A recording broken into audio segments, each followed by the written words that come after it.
tidak benar keterangan dia itu ngarang-ngarang. Jelasnya istri saya kan diperkosa sama Joshua.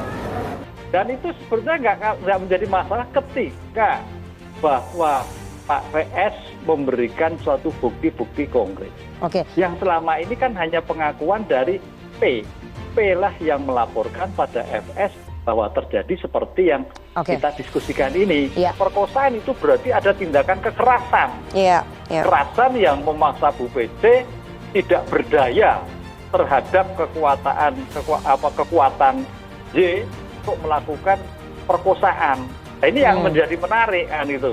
Dan perkosaan sulit pembuktiannya loh Mbak. Dan pembuktiannya harus rigid. Apakah ada visumnya, bentuk kekerasan seperti apa, lukanya seperti apa, kan itu. Upaya kubu Ferdy Sambo untuk lolos dari jeratan pasal pembunuhan berencana terus dipertontonkan kepada publik, baik di dalam maupun di luar persidangan.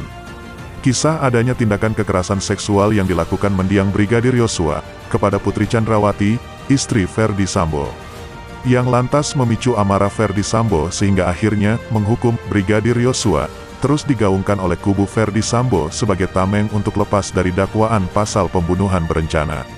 Benarkah motif dibalik meninggalnya Brigadir Yosua semata-mata adalah balas dendam seorang suami yang istrinya telah dinodai kehormatannya? Ataukah ada hal lain dibalik semua ini yang belum terungkap di persidangan? Namun sebelum lanjut, alangkah baiknya jika sahabat membantu channel kami berkembang dengan menekan tombol like, subscribe, dan jangan lupa nyalakan lonceng notifikasinya. Melalui persidangan baru-baru ini, publik disuguhi kisah perbuatan buruk mendiang Brigadir Yosua kepada istri mantan Kadif Propam Polri, Ferdy Sambo, yang notabene saat itu adalah atasan mendiang Brigadir Yosua sendiri. Kisah ini dihadirkan Ferdy Sambo saat dirinya bersaksi di Pengadilan Negeri Jakarta Selatan, Rabu, tanggal 7 Desember 2022.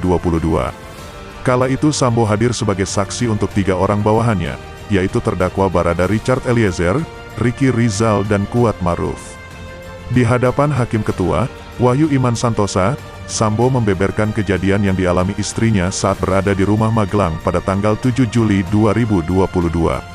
Sambo mengungkap telah terjadi tindakan kekerasan seksual yang dilakukan oleh mendiang Brigadir Yosua kepada Putri Chandrawati di lantai 2 rumah Magelang, tepatnya di kamar Putri Chandrawati. Namun, kisah playing victim yang terus dibangun kubu Ferdy Sambo ini, dengan harapan mendapatkan simpati publik dan terutama majelis hakim, nampaknya tidak memberikan hasil sesuai yang diharapkan kubu Ferdy Sambo. Bukannya simpati, tidak sedikit publik yang malah meragukan pengakuan Putri Chandrawati tersebut. Bahkan ada juga netizen yang menilai kisah tersebut hanya karangan kubu Sambo sebagai upaya agar lepas dari hukuman berat. Ketidakpercayaan publik kepada kubu Ferdy Sambo bukannya tanpa alasan. Jika kita ingat kembali, di saat awal tersebarnya kasus polisi tembak polisi, yang menyebabkan meninggalnya Brigadir Yosua, sudah diawali dengan kebohongan dan skenario palsu, hingga rekayasa tempat kejadian perkara dan penghilangan barang bukti.